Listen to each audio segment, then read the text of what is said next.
MERS, the patient, in room 312, Jeddah, Saudi Arabia, 2012. Nasser was a 60-year-old man, quiet and polite. He raised camels outside the city and sold milk in the local market. One evening he felt tired, thought it was just the heat, but the cough came next, then fever, then he couldn't breathe. Can a simple glass of milk carry something deadly? He checked into a local hospital, room 312.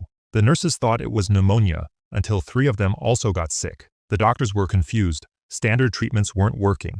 Within days, Nasser was on a ventilator. In another ward, a cleaner started coughing. Then, a nurse's husband. The virus was spreading, but not like the flu. It moved slowly, silently, and mostly inside hospitals. How do you fight something that only spreads when you're trying to save others? The World Health Organization gave it a name, MERS, Middle East Respiratory Syndrome. There was no cure, just isolation, oxygen, and prayers. Nasser didn't make it, but his case taught the world a lesson about how even small rural lives can trigger global alarm. Even now, scientists say the virus is still out there, sleeping, waiting. H1N1 swine flu, the school that went silent.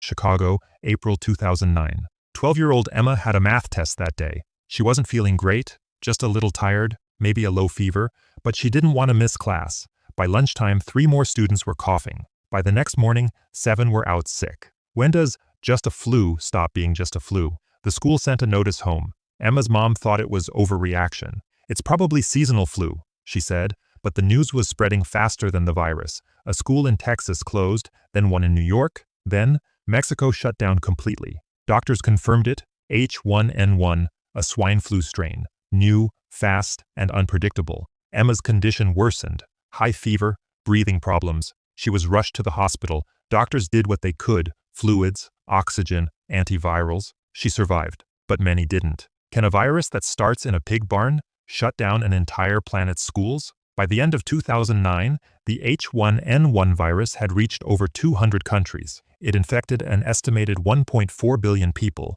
and killed hundreds of thousands. And yet, most people don't remember it like they do COVID. Why? Because sometimes, the scariest part isn't the death toll, it's how normal it all feels, until it's not. COVID-19, the call that never came. New York City, March 2020. Rosa was a home health aide. She took care of an elderly man, Mr. Bennett, on the Upper West Side. He was 83, loved jazz records and lemon tea. Rosa treated him like her own father. Then one morning, he had a cough, mild fever. By evening, he was struggling to breathe. At what point do you realize this isn't just a cold? They called an ambulance. At the ER, Rosa wasn't allowed in. Too risky. Mr. Bennett was wheeled away behind plastic curtains and sealed doors. Rosa waved. He was too weak to wave back. She waited for a call, but no one called. How does silence feel when someone you care about vanishes into it? Hospitals were overwhelmed. Doctors were exhausted. People were dying alone. Rosa watched the news. Lockdowns, ventilators, ICU footage. Her phone stayed silent. 5 days later, she called the hospital herself. A nurse quietly told her, "He passed away 2 days ago. I'm sorry. No visitors were allowed." Can a virus take lives, even before it takes a breath? Mr. Bennett's funeral had no guests. Just Rosa, standing across the street, masked, holding a photo. She still visits that corner sometimes. Same jazz song playing in her headphones, still waiting for that call that never came. Marburg, the scientist who didn't get a second chance. Frankfurt, Germany. Klaus Meyer had just finished his shift at the virus lab. He was one of the smartest young researchers, sharp mind, steady hands. That week his team was working with monkeys imported from Uganda. They were testing for polio, routine stuff, or so they thought. But then Klaus developed a fever, then chills, headaches, muscle pain.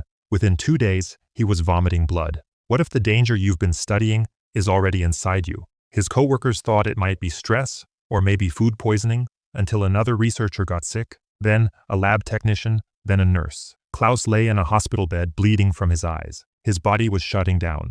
No one knew what this new disease was. Doctors wore double gloves, masks, full suits. Still, no one could stop it. Can you imagine being the smartest person in the room, but no one can save you? Klaus died on day 9. He never saw the virus named after the city where it was discovered, Marburg. Only 31 people were infected in that first outbreak, but 1 in 4 died. And the worst part? No one ever found out exactly how it started. Nipah virus, the farmer's daughter, Kerala, India, 2018. Anita was 17, helping her father in their fruit orchard. She loved mangoes and the way the morning sun hit the trees. One evening, Anita felt dizzy. Her head ached. She thought it was just tiredness from work. By night, she was coughing badly. Her breathing grew shallow. What if something as simple as picking fruit puts your life in danger? Her father rushed her to the hospital. Doctors ran tests, but no one knew what was wrong. Soon, other patients showed up, family members, neighbors, all with similar symptoms. The doctors finally identified it: Nipah virus, a deadly virus carried by bats. Anita fought hard. Her family stayed by her side praying, but many didn't survive. The virus spread quietly but with deadly speed. How do you protect yourself when the enemy hides in the shadows? The outbreak was contained after weeks of fear, isolation, and sacrifice. Anita survived. She still visits the orchard, but now with caution. Her story reminds us, sometimes the smallest things, like a bat's flight or a fallen fruit, can change everything. Ebola, the nurse who didn't blink. Sierra Leone, 2014. Mariama was a young nurse in a small-town clinic. She wasn't famous, she didn't have a big degree, but when the first Ebola patient came in, everyone looked to her. The man was shaking, bleeding from his nose and gums. His eyes were full of fear. Nobody wanted to go near him, not even the other nurses. Some ran, some pretended to be sick themselves, but Mariama stepped in. She pulled on gloves, a gown, a plastic face shield. None of it guaranteed protection. Would you walk into a room knowing one touch could kill you? She cleaned the man's wounds. She gave him water when he couldn't move his hands. She spoke softly to him when his family refused to come. The clinic grew quiet in the days that followed. More patients arrived, and more bodies left. Eventually, Mariama started to feel weak. She had a fever. She knew what it meant. The doctors tried. They gave her fluids, but it wasn't enough. She died 5 days later, just 26 years old. Why do the bravest people always seem to go first? Her photo now hangs in that same clinic. No medals, no statue, just a quiet smile. From the nurse who didn't blink. Smallpox, the orphan from Boston, 1901.